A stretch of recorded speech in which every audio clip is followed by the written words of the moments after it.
kami langsung masuk ke sesi pertanyaan Kak. Bagaimana sih Kak sejarah singkat berdirinya Muhammadiyah ini? Oke, kalau sejarah kayak arti deh.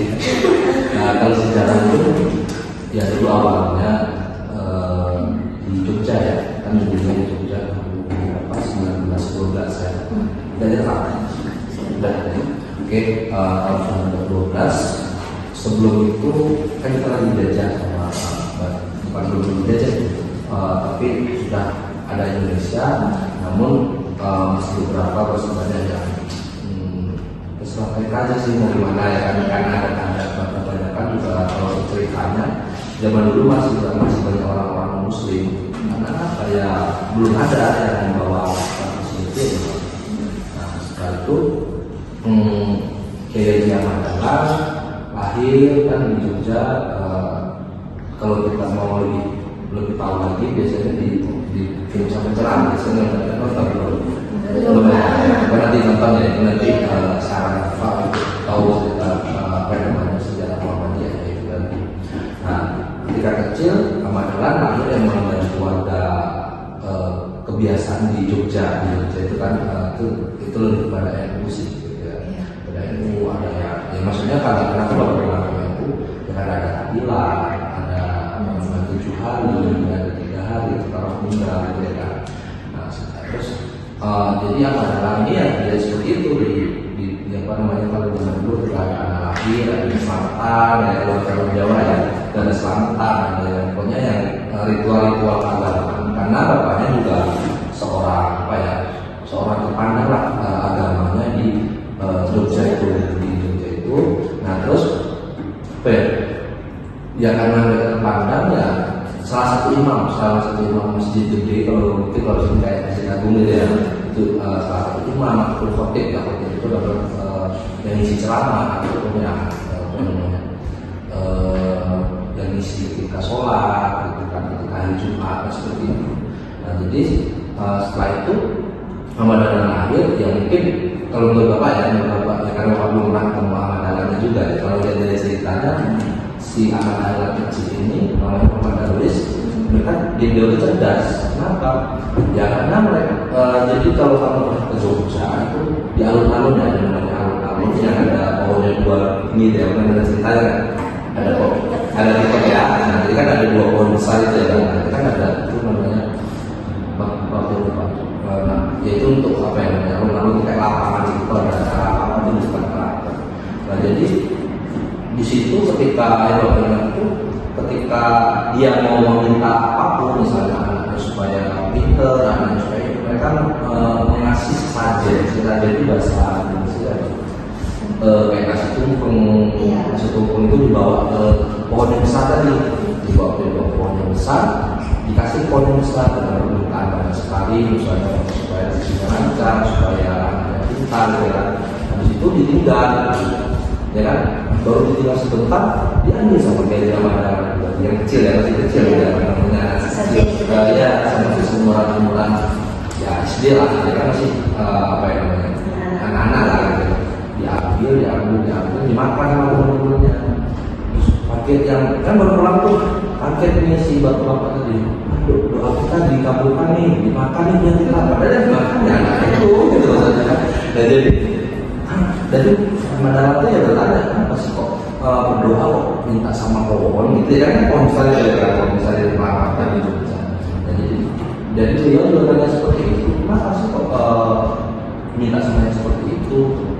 Nah ketika itu ya ketika beliau nyari bertanya ya nggak ada jawaban ya, karena apa itu udah tradisi gitu. Ya sama seperti sekarang ya kan, kenapa kamu yasinan? Ya kamu kayak tradisinya itu. Nanti kalau yasinan nanti dikucilkan mulai, nah kan seperti itu ya kan. Jadi Muhammad Dahlan itu berani untuk apa yang namanya mencari apa yang benar. Nah setelah itu ya dengan cerita-cerita yang ada ketika pas mau puasa. Kalau pas mau puasa itu ada yang namanya di situ bapak pernah lihat situ ada kolam, ya ada kolam itu dia anak-anak kecil anak semuanya itu makan mandi di situ semua supaya apa, untuk membersihkan diri ketika menghadapi Ramadan. Ya tapi yang Dahlan nggak mau ya kan, ya masa mandi baru kalau cewek-cewek kalau ada anak ya kan, nah kalau orang Ya karena apa ya? Karena mereka nggak tahu apa gunanya itu yang katanya memang membersihkan diri itu kan, gitu. Supaya itu ya supaya untuk apa ya namanya menghadapi puasa ini jadi lebih enak gitu kan, lebih bersih. Yang itu ada. Kita juga bisa menyalakan, cuman kalau mau digunakan juga nggak bisa benar juga ya kan, memang gitu ya kan. Jadi ya seperti itu. Nah setelah itu ya kita cerita udah besar, beliau kuliah, bukan kuliah ya, kalau bahasa kita itu bahasa Indonesia masih belajar lah, belajar di Mekah. Di ya di situ ada sampai Minangkabau, ada yang status itu, tapi dia orang Minangkabau orang Padang. Cuma beliau itu sudah ngajar di Mekah dan banyak muridnya seperti itu. Nah, jadi mereka mengajarkan seperti itu sama. Sebenarnya kita sama itu sama. Karena apa ya, satu guru yang Minangkabau itu, jadi Ahmad Dahlan berangkat ke sana sama Hasyim Asy'ari ya, Hasyim Asy'ari itu berangkat ke sana dan satu guru belajarnya sama-sama. Ya kalau sekarang kan ada perbedaannya ya, apa ya namanya? Ya gurunya sama loh, gitu. Kita nggak boleh menyalahkan yang lain gitu maksudnya kan. Nah kita sudah belajar lama di situ. Ketika dia udah pulang ke Jogja, baru mulai dia berani apa ya? Karena dia mau apa sih yang salah gitu ya kan? Oh ternyata pada waktu itu yang salah itu kalau cuma salah jangan ada itu arah kiblat Masjid Gede. Kalau kalian ke Jogja itu ada di daerah Keraton, kan juga ada. Belum pernah ya. Nanti ya sekarang di TikTok juga ada. Kalau mau ke Jogja nanti ada di Keraton, itu ada di Masjid Gede tadi yang pada bapaknya Hamdan itu. Dilihat kok arah kiblatnya nggak bagus ini, ya kan? Nah kalau orang zaman dulu kan arah kiblat nggak pakai HP belum ada ya. Nah kompas itu masih dikit gitu. Ya kalau orang dulu kalau arah kiblat itu kalau udah ada jalan, ya udah yang ada ke jalan itu kiblat gitu maksudnya kan. Ketika Ahmad Dahlan datang, itu tadi langsung merubah apa namanya kiblat. Kenapa merubah? Ya karena dia udah belajar tentang agama, kompas itu dengan modernnya ya kan modern. Zaman dulu saya ada kompas dan zaman sekarang kan udah cukup ya itu menentukan kiblat. Nah, Ahmad Dahlan mengaku bahwa ini kiblat kita salah, kita sholat. Dari mana tahunya? Ini dari kompas ini. Padahal dari zaman dulu ini udah benar, ustaz siapapun ngomong ini udah benar itu, udah yang berdebat dan seperti itu ditunjukkan di situ.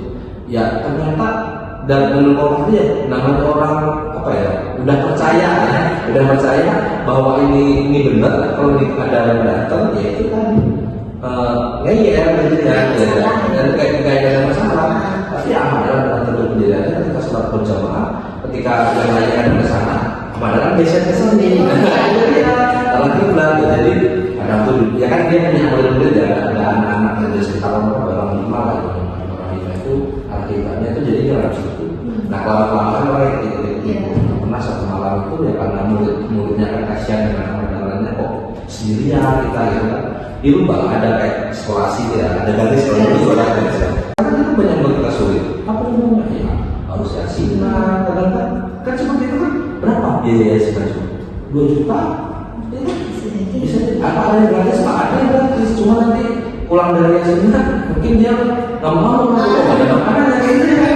Ada seperti itu. Iya, ini misalnya kalau orang kaya nggak salah sih orang kaya, tapi kalau orang miskin, misalnya ada satu keluarga punya anak 2, orang tuanya nih ya kan kerjanya masih selatan, nggak suka PNS gitu ya, jual. Nah yang tinggal ayahnya bisa. Ya. Nah untuk yasinan 3 hari, 7 hari, bahkan kalau di Jawa, bapak pernah lihat itu 1000 hari itu harus mau kambing. Ya, dari mana uangnya? Padahal kan mereka aja dan ada uang juga. Ya, masa kalau nggak dilakuin gimana pak? Ya nanti jadi sanksi sosial. Masa suaminya meninggal nggak didoain tuh pasti orang mesti nggak sayang tuh makanya istrinya itu. Apalagi nanti istrinya yang paling hukum dia sendiri juga gini ya kan? Padahal dia nggak mau gitu. Ya kan? Nah, jadi beragama itu nggak harus seperti yang nggak harus mahal sih menurut.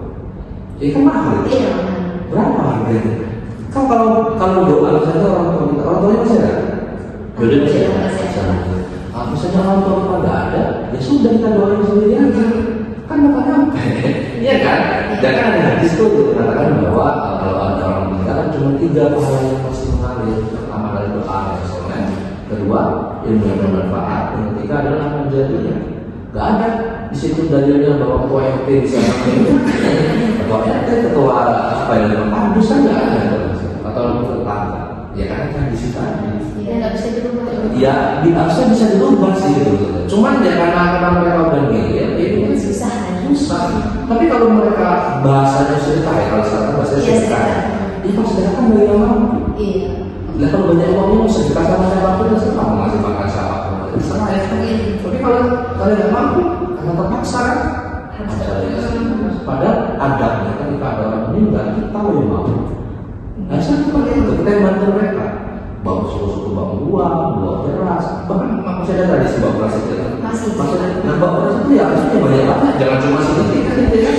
Tadi bahasanya kajian ya, kita kasih uang kan seperti itu. Lalu kita kasih uang untuk biar kita makan, kita sama aja. Bahkan pada zaman Nabi nggak boleh kita makan di tempat tertentu, walaupun minum.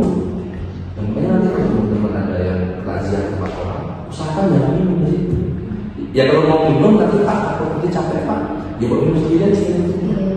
Karena apa? Yang kardus itu ya kalau dia orang kaya ya, kalau dia orang punya, kardus kan beli juga. Iya kan? Gak mungkin aqua galonan yang dikasih kami kita mau beli kan? Kan beli juga, walaupun dibeli tetangga. Kenapa nggak kita bawa uang sendiri? Apa kita inisiatif kita bawa beli sendiri? Kan lebih. Nah itu cerita sejarahnya. Jadi Ahmad ini menjadi apa ya? Perubahan lah. Ketika datang dia itu menjadi sebuah perubahan besar di situ, terutama di Jogja. Nah, kenapa di Jogja? Karena di Jogja kan budayanya itu ya menurut Bapak ya, apalagi dari baju terbuka, ada ya kalau tember ya bahasa kalau dari orang Jawa itu saya seperti itu. Nah, itu kan ya jauh dari kata misalnya itu aura ya itu dan budaya-budaya yang lainnya juga seperti itu. Nah itu Muhammadiyah datang untuk urusan itu tadi. Ya bukan ajaran Islam baru ya bahasanya ya. Ajaran seperti ini ajaran Muhammadiyah, bukan ajaran Muhammadiyah. Kita ingin mengembalikan Muhammadiyah itu ke yang benar kan. Ya selama ini nggak benar. Ya ketika zaman itu nggak banyak yang benar. Karena apa udah banyak budaya-budaya Jawanya, bahkan sang raja harus dihormati. Karena saya kira nggak boleh. Makanya kira-kira sekarang ada ustaz dihormati ya kan. Harusnya kita nggak boleh sesuatu seperti itu. Ya mungkin penghormatan kayak kamu dengan bapak saya pak kan nggak apa ya sampai makan bekas kaki orang kan itu kan bekas apa yang didoain pegang ibunya kan cewek-cewek kan kadang-kadang pegang itu kan nggak boleh seperti itu kita bisa modern lah yang kalau dulu ya dulu sekarang beda lagi.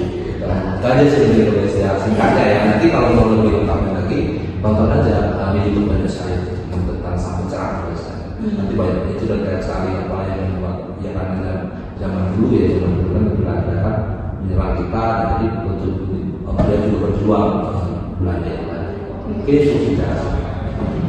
Selanjutnya Pak, menurut Bapak siapakah tokoh-tokoh yang penting di samping Kiai Haji Ahmad Dahlan dalam mendirikan dan membesarkan nama Muhammadiyah ini Pak? Oke, kalau tokoh-tokoh penting mungkin siapa ya Bapak ya istrinya pasti dong ya dibanding suami yang seperti itu ya nggak mungkin dong dia bisa kuat seperti itu kalau istrinya nggak kuat juga dan kalau mungkin istrinya nanti mengatakan udah kan berarti ikut juga berarti ya kan padahal mereka sempat dicerita itu mereka sampai diusir ya kenapa? Karena mereka beda sendiri tadi rombongan itu beda sendiri mau diusir seperti ini ya istrinya yang mengangkat. Ya Ahmad waktu itu hampir juga mau pergi meninggalkan di Jogja itu ya kan nggak mau berdakwah itu ya istrinya mati. Kalau kamu pergi dari sini siapa yang mau mengajari orang lain gitu? Siapa yang mau membebaskan orang lain dari ada seperti ini? Nah kalau istrinya nggak kuat udah diusir ada cerita itu rumahnya udah dirobohkan sama orang itu karena apa? Ya dituduh dengan kayak kafir. Ya karena ya biasanya yasinan, kok nggak yasinan kan kita dibilang itu kafir ya kalau dulu ya sekarang ya beda dengan yang lainnya pakai kunut ini nggak pakai kunut ya kan yang lainnya ada jalan 7 hari ini 7 hari kan berarti kalau zaman dulu nggak bisa keras sekali dan kami mau depan rumahnya Ahmad Dahlan mau pergi tuh dari Jogja istrinya minta coba kalau zaman dulu istrinya nggak bakal lagi itu makanya support vibe-nya itu pertama ya Aisyah. Kan di Muhammadiyah ada Aisyah. Iya. Kalau laki-laki itu biasanya di Muhammadiyah, yang perempuan juga boleh di Muhammadiyah. Tapi Aisyah itu ya si ibu Ahmad, istri Ahmad Dahlan itu ya masa perempuan cuma maksudnya perempuan itu cuma kan misalnya dulu kan nggak boleh kalian kuliah seperti itu. Zaman di Jawa. Ya apa kerjanya cewek-cewek makan tidur mau sana Di rumah aja. cuma suka gitu nggak boleh. Jadi kalau orang apa ya, kalau orang sekolah ini yang menyalah kodrat rasanya, karena kodratnya perempuan itu cuma di rumah aja masak, terus apa lagi beranak sama bermake up itu aja. Nah jadi Aisyah ini membuat sebuah perkumpulan organisasi supaya wanita itu pintar, Bisa berkarir di rumah. bisa sekolah itu pintar. Kalau sekolah aja nggak bisa, gimana mau berkarir? Baca aja bisa, gimana mau menghadapi semua? Cuma ada, ya itulah yang terdekat sama Aisyah ya. Kalau ada lagi ya sang ibu, maksudnya Haji Muhammad sang ibu itu ya yang pengusul Bapak Muhammadiyah ini. Teman-temannya Ahmad Dahlan, yang itu kalau pada istri nggak ada temannya juga ya.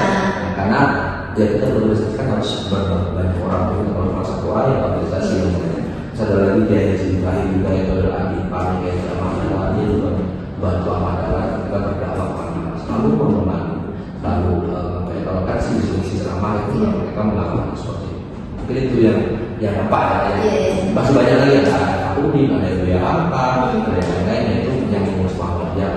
Ada pengemban keamanan. Iya, betul betul Muhammadiyah. Mungkin itu yang pertanyaan. Terus selanjutnya, kenapa itu apa menjadi tujuan utama Ahmadiyah itu mendirikan itu Muhammadiyah? Inisiatif dari mana gitu Pak? Ya itu tadi Muhammadiyah tadi bahasanya itu inisiatifnya dari yang pertama tadi didapatkan di kok apa ini agama Islam nggak kembali ke agama yang benar itu dari. Nah makanya namanya Muhammad bermake up itu aja. Nah jadi Aisyah ini membuat sebuah perkumpulan organisasi supaya wanita itu pintar, Bisa berkarir di rumah. bisa sekolah itu pintar. Kalau sekolah aja nggak bisa, gimana mau berkarir? Baca aja bisa, gimana mau menghadapi semua?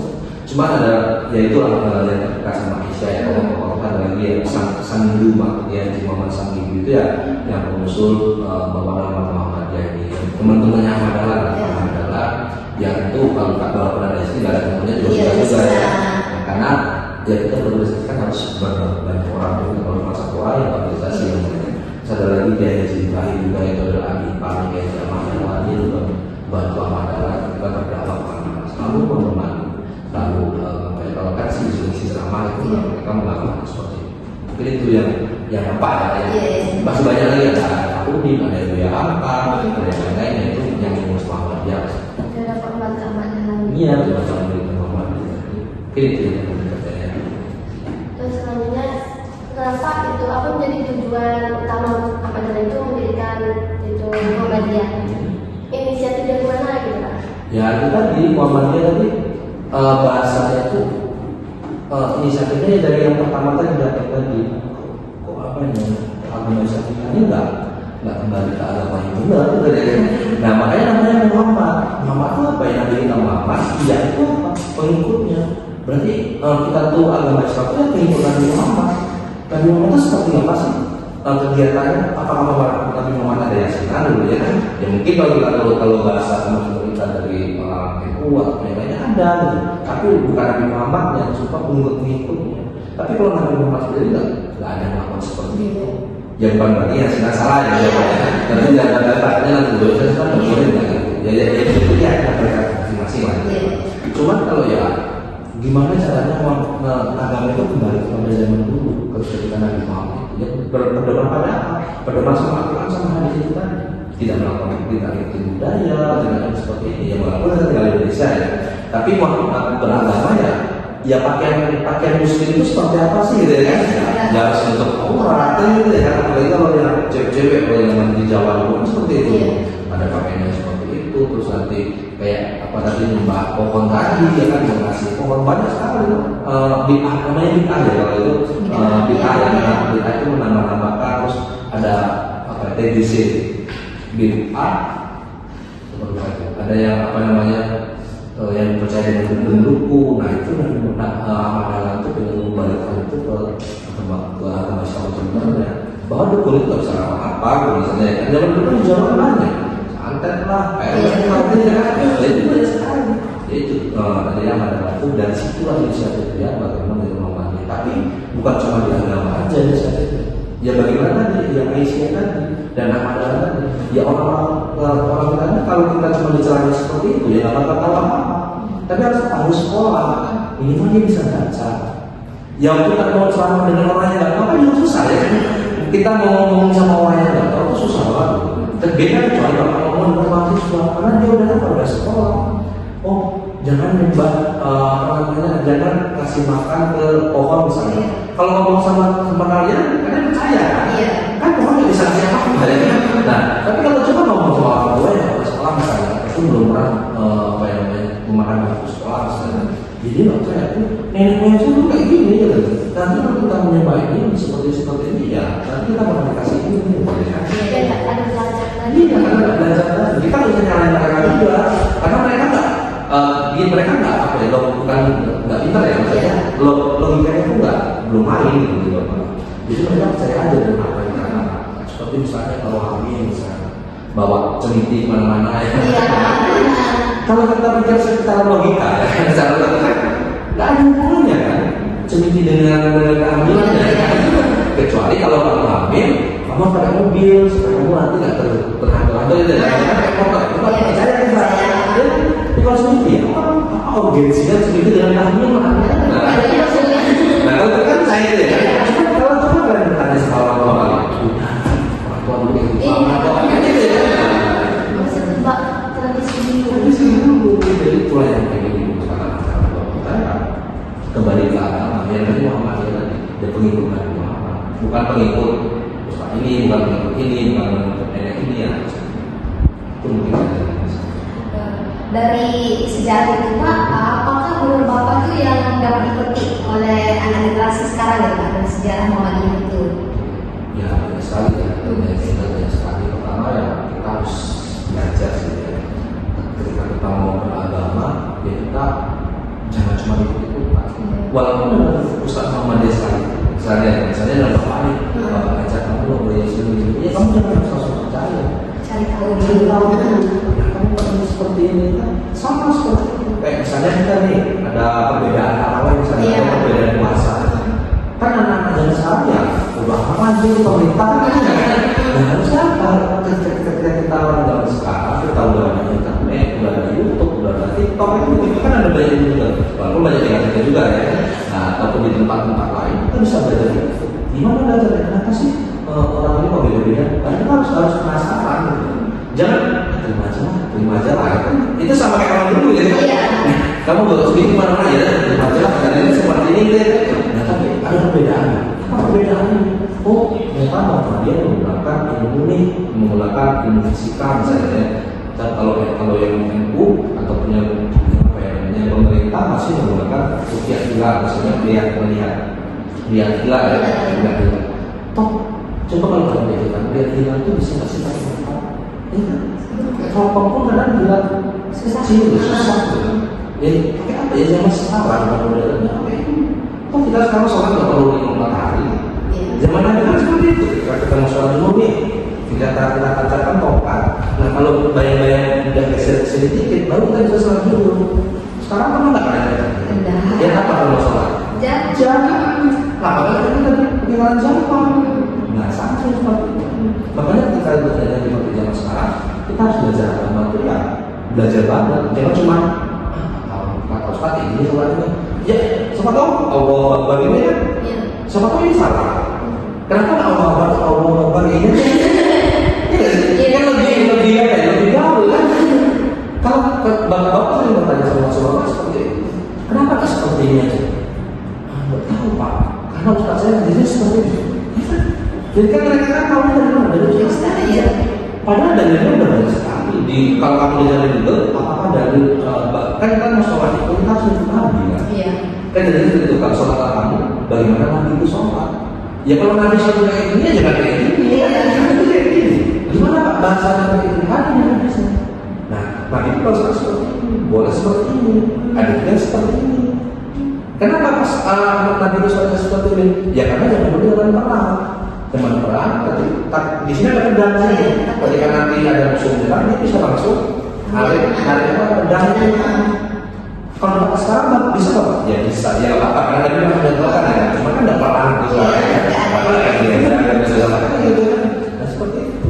Jadi kita harus belajar seperti itu. Jangan nanti ada orang yang seperti ini, oh itu sesat. Ya nggak juga, nanti kita seperti ini. Ya apa ada alasan apa dengan Nabi seperti ini? Kita nggak usah yang mau tahu boleh ya. Cuma ya Nabi ini ya udah kayak gini, apa juga harus seperti ini? Jangan berat ya, itu. Jangan menganggap benar ya, itu yang susah juga. Ada seperti itu banyak, ada juga beberapa teman-teman kita ya. Itu, wah ini benar nih, yang lainnya salah ya. Kayak Yasina misalnya, Yasina itu ditambah ini. Padahal ya, yang Yasina juga nggak salah sih itu. Wah kalau tidak, yang tadi tidak membebani yang meninggal tadi, yang nggak tadi ya. Tapi kalau membahas itu tidak salah. Tapi kalau mereka marah itu salah dia. Mau sedekah dengan cara apapun kan salah dia. Banyak juga ya. Dan dia tidak mengganggu kestabilan ekonomi keluarga dia gitu maksudnya. Nah jadi itu yang perlu diambil hikmahnya ketika kita beragama, ketika kita berpendidikan, gen-gen zaman sekarang ini ya. Ketika mau belajar ya oke lah, ada beberapa orang yang mengatakan bahwa kalau dari internet kan nggak bagus pak ya apa? Maksudnya apa nih? Ya cari terus, jangan berhenti baca agama itu. Kalau udah ganggu ya sudah, karena nggak bakal tahu apa lagi. Ya lebih ke agamanya seperti itu. Kalau lebih ke pendidikannya ya jelas di Muhammadiyah, sejarah Muhammadiyah ingin bahwa semuanya pintar. Kenapa? Ya kalau udah pintar mau diajarin apapun bisa. Kalau udah pintar mau diajarin agama itu enak. Walaupun jurusannya PGSD, mau TI, bukan agama jurusannya ya. Kalau dia punya logika udah jalan, mau diajarin tentang agama yang seberat apapun ya. Kan dulu kalau kita tanya kan, kenapa kita sholat asalnya 4 rakaat? Nah sholat aja 4 rakaat itu ya. Nah seperti itu, kenapa ya? Makanya bisa jawab. Nah apalagi kita ini ya, kalau kita nanti jadi orang tua misalnya, ya jangan seperti itu jawab. Kenapa sholatnya 4 rakaat? Ya dijelasin, oh ini hadisnya, kenapa Nabi seperti ini sholat? Ya kan? Sholat aja lah, gitu kan? Anak kan memang juga. Iya benar itu. Ya jangan sholat cuma sekedar apa namanya? Udah sholat, ya udah sholat sih, udah ya. Dia pemahamannya kenapa harus sholat, kenapa harus itu, karena orang tuanya nggak ngajarin dari kecil, terutama ibunya. Kenapa ibunya? Ya karena ibunya yang dekat dengan anaknya.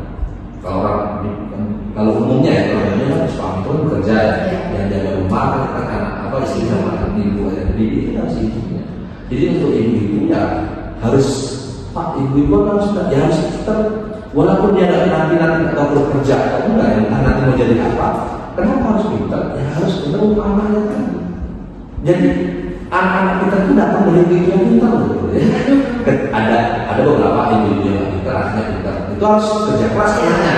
Tapi kalau anak ibunya udah pintar, pasti nanti anaknya ikut pintar. Karena apa? Dari kecil udah diajarin sama orang tuanya. Kebanyakan seperti itu. Ada juga yang namanya pintar, ada yang udah ada karena ibunya sibuk mungkin ya. Nah itu tidak ada gitu. Tapi kalau ibunya, kamu belajar sama ustaz aja ya udah, sama ustaz itu aja belajar. Jadi ya apa yang namanya nggak bagus juga ya untuk gen sekarang ini siapin, apalagi udah mahasiswa ya. Iya. Siapa tahu nanti udah lulus langsung nikah kan, langsung punya anak. Ya kan kita harus disiapkan. Bukan cuma untuk dunia kerjanya aja, tapi untuk mengurus anak itu harus persiapan juga. Mungkin itu sih yang inspirasinya ya. Terus dalam pendidikan Muhammadiyah itu apa sih tantangan yang pas mengembangkan dakwah seperti Bapak ceritakan tadi, sama mengembangkan dakwah sama pendidikan yang ada di generasi ini? Ya tentu banyak ya. Kalau pertama dari dakwah tadi, kalau dari dakwah itu ya pertama yang banyak penolakan. Jelas ada penolakan apalagi di umum kita ya. Di umum kita masih ada yang mengatakan ya kafir lah, tidak sesuai dengan apa namanya daya sina juga kadang di sini kita gitu ya kan. Ketika kita membaca kunut ya kan, nah itu sebenarnya kan ya misalnya kunut itu kan yang mau baca kunut dan nggak baca kunut itu nggak apa-apa, yang nggak punya kan nggak salat subuh ya kan, nah itu tadi. Tetap masalah itu tadi masih menjadi perlawanan kita. Yang kita kamu orang dia, wah kadang tuh sini ikutilah sih ya, itu kan ya menjadi tantangan kita gitu. Kenapa? Ya kita dakwah nggak seluas itu gitu. kita nggak mudah tuh. Kita kasih serangan kemana-mana pun juga banyak kan kamu dia ngomong seperti ini, mungkin jadi imam.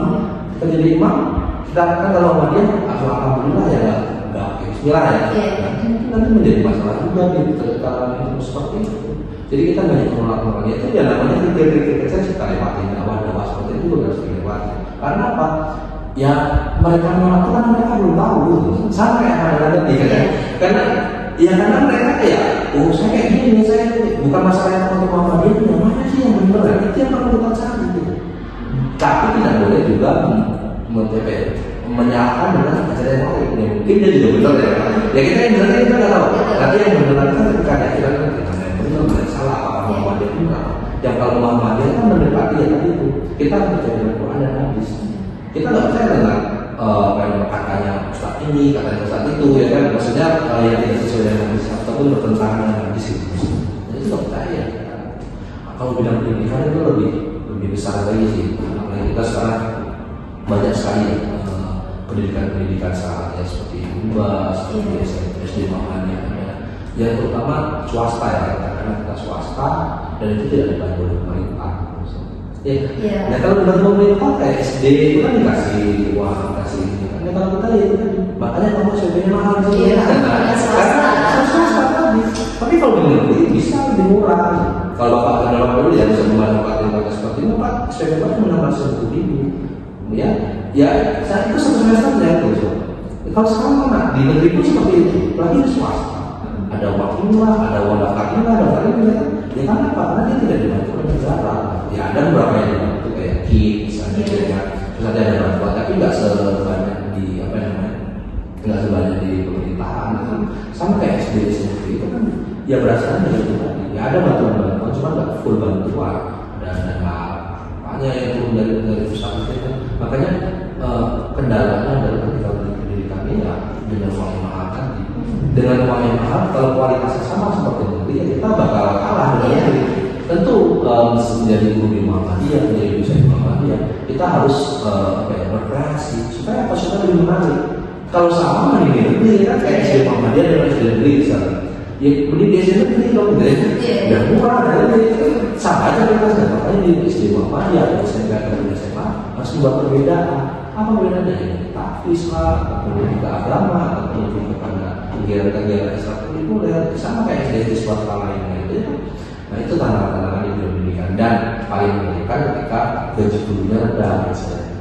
Nanti mungkin ada coba kerja ya, nanti kan di SD nih melamar di SD Muhammadiyah misalnya, ya gajinya nggak sesuai dengan gaji PNS, itu maksudnya kan beda. PNS ada divisionnya Pak, gitu kan ada sekitar kalau di swasta seperti itu. Tapi yang setelah Bapak juga sebagai dosen sini ya, Bapak selalu meyakini bahwa ya di balik kita mendapat kita mengharapkan uang tadi untuk keluarga kita yang mendapat anak istri, ya pasti sih Allah bakal bantu. Kita kan ngasih yang terbaik, kita kan ingin ngajarin anak-anak. Tentu kalau kita berbuat baik, itu pasti Allah bantu. Dan banyak seperti itu atau jadi guru juga seperti itu. Pasti nanti di akhirat ya kalau ya Bapak mau nanya akhirat sih ya. Cuma kalau dari Jawa pasti ya. Kalau kita berbuat baik dengan orang yang bakal dibangsa. Nah di Muhammadiyah selalu percaya. Kenapa? Yaitu kalau kita percaya dengan itu bakal nggak bakal jadi menyumbang, nggak bakal jadi menuliskan Muhammadiyah anak-anak atau UMY di Jogja. Kenapa? Ya awal-awalnya seperti ini. Susah-susah dulu, kadang ada yang digaji. Dulu sebelum awal-awal ini cita-cita dari senior-senior itu seperti itu. Ada yang digaji 3 bulan sekali, itu sudah biasa. Ini umum bahasa kita biasa sih ya. Kalau zaman dulu nggak seperti ini. Ada yang dosennya nggak digaji, ada yang nggak digaji, dan seperti itu. Jadi ya penyesalan aja sih kalau di swasta ya, di swasta dan fokus lagi ke Muhammadiyah. Itu Pak, menurut Bapak apa saja Pak contoh nyata kontribusi Muhammadiyah di masyarakat ya Pak?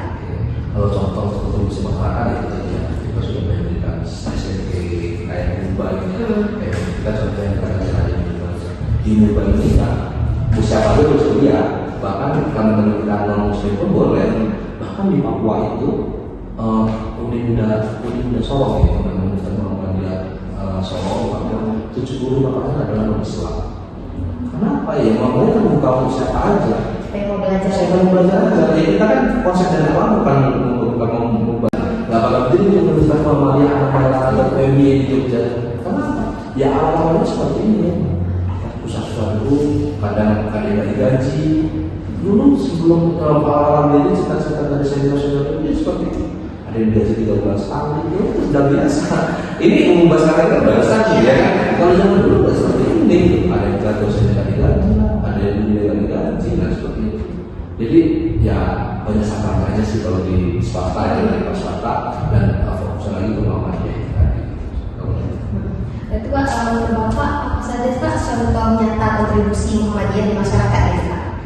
Kalau contoh kontribusi masyarakat itu tadi ya, kita sudah memberikan SMP kayak Muba ini, kayak kita contohnya pada saat di Muba ini kan, usia pada bersedia, bahkan teman-teman kita non muslim pun boleh, bahkan di Papua itu udah Sorong ya, namanya Muhammadiyah Sorong, Papua 75% adalah non Islam. Kenapa ya? Muhammadiyah kan buka untuk siapa aja. Supaya mau belajar. Saya mau belajar aja. Ya, kita kan konsep dari awal bukan membuat rakyat Muhammadiyah. Kita mau membantu Indonesia ini untuk memintakan ini, minta anak-anak ini. Nah, kalau misalnya tadi misalnya pengen PTN ya, nggak terima lagi.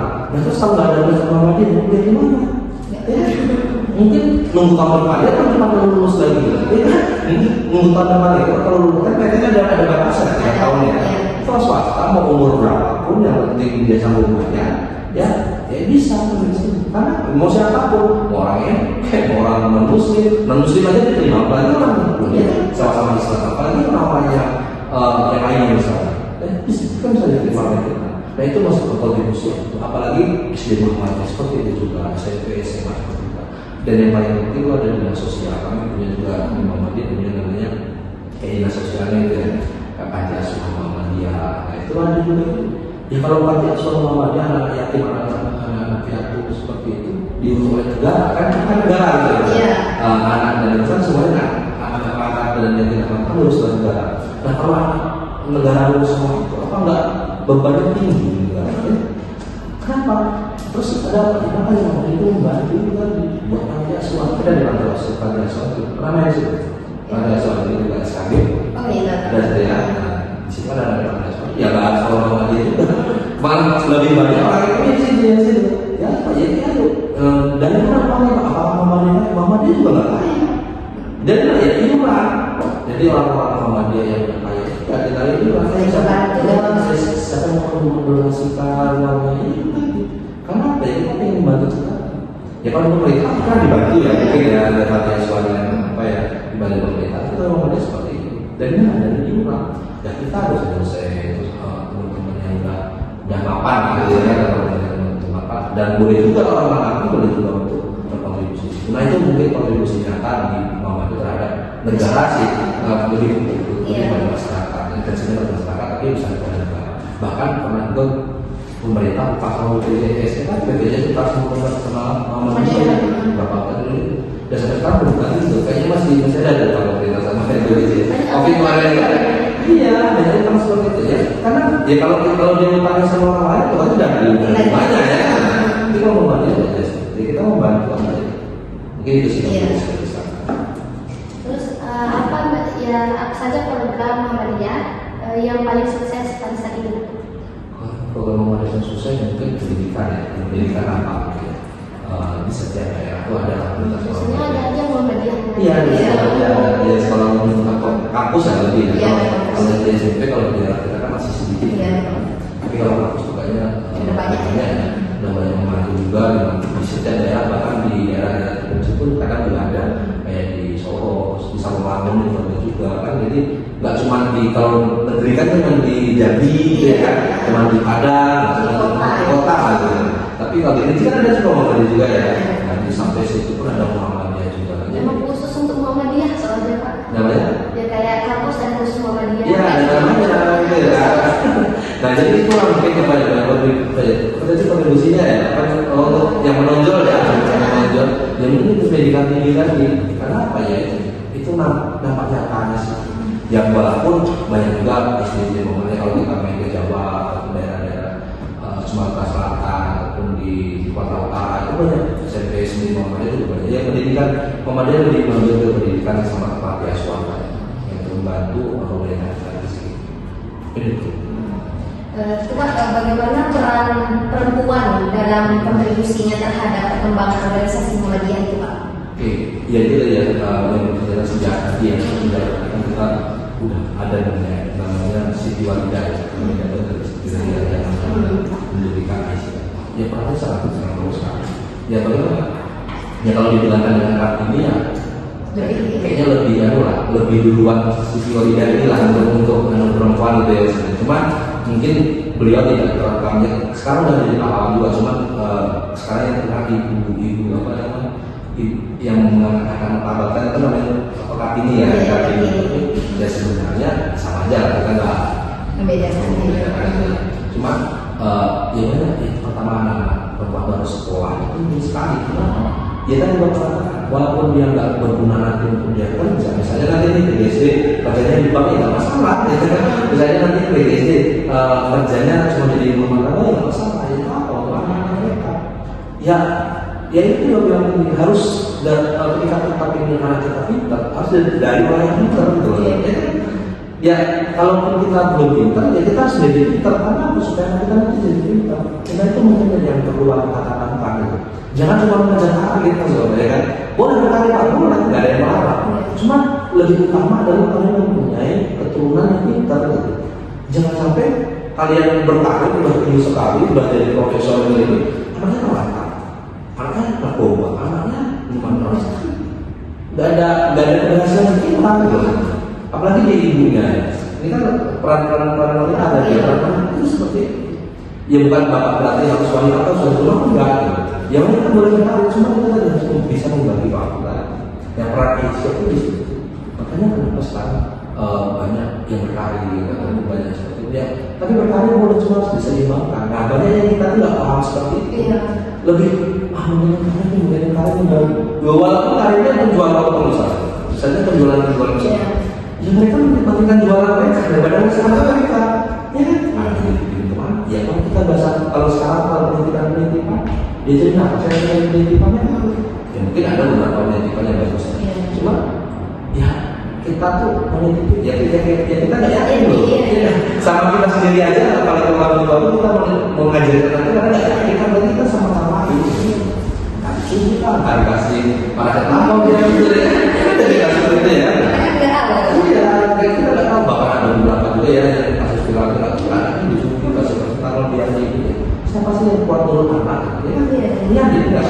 Enggak Pak. Iya. Nah, ini kalau kan nyayang sekali sih ada itu. Apalagi kan punya anak sendiri kan dari pupnya dibersihin. Kalau anak kita sendiri oke lah ya kan. Nah orang loh ini siapa sih yang enggak? Dia beda. Walaupun dia udah bagus atau nah itu sih peran perempuan harus lebih pintar gitu. Cuma pintarnya ya bukan untuk bagaimana dia mengejar karir. Boleh mengejar karir, cuma jangan lupa kodratnya. Diimbangi. Iya kan. Jangan lupa kodratnya bagaimana dia menjadi rumah tangga. Kenapa? Kita perlu dulu generasi kita yang bagus. Apalagi zaman sekarang. Apalagi kalau ada generasi ngaco. Kalau ngaco kalau ada narkoba, kan bakal habis itu nanti. Ya apa ya, teman kita nggak jadi bebas semua gitu. Malah yang menjadi pecahan semua itu tadi gitu loh sebenarnya. Nah itu yang perlu ya, itu yang perlu peran wanita ya. Nah itu makanya